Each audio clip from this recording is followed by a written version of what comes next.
But that 2015 to 2016 year, Jason Kidd's style of coaching and motivation, I should say, towards you, for some, would push them to another level. And I mean a small amount, right? Like, there's no way I would have been able to cope with some of the stuff that he was directing towards you. Not saying it was wrong, but that's how it works sometimes. So it did the opposite for you. It kind of stripped your confidence. And those were your words in the article I read. So, man, what do you think went wrong between you two? It's tough. It's tough to talk about because I think that I'm at a place in my life where I'm not trying to hold animosity towards anybody. I'm not trying to talk bad about anybody. I'm not Yeah, trying to, yeah. Nope. it's been a long time. But I think if I evaluate the situation, and even like you said, right, there's a small percentage of people that would have advanced. I think if I came out and told stories about, him and I's arguments, our conversations, the things that he did to me, Yeah. and you guys knew that background, I don't even think you would say a small amount of people would succeed in that. I Yeah. just don't see a way where, the things that him and I went through where anybody could succeed.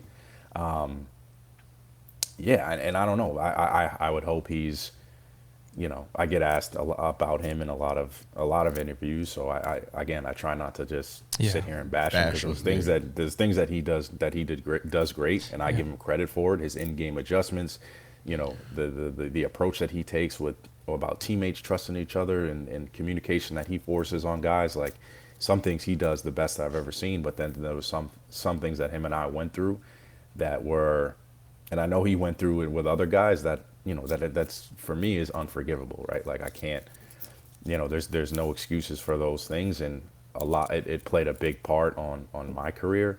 But I don't blame him for nothing. I don't, like, I'm a man at the end of the day. I take full responsibility for everything that I did, but that's probably what I got to say about it.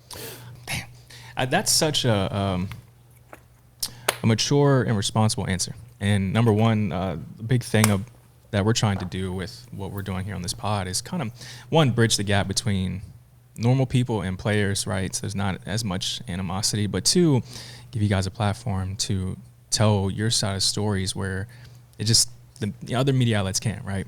And so for you to sit here and tell me, hey, it is what it is. It played out how it played out, and I'm not bashing someone, bro. Much respect. Appreciate you, Much my respect. man. Because I know, especially with that, a lot of people would definitely just like, oh, this is my time to shine, to be over here and just dog this Fuck person out. Jason Kidd. Yeah, like, Yeah, say, But No, I that's think a not lot of happening. people, a lot of people just need to communicate, learn that different people take different types of communication. But, Yeah. but like you And said, you know how words Yeah. can carry Yep. on, and Yep. it could turn into something. My bad. It could turn into something that's, it's just not needed, right? Yeah. Like, whatever happened. Yeah. It is what it is. I felt the way he felt the way. still kicking. Mm-hmm. Right. Moving forward. All right. Exactly.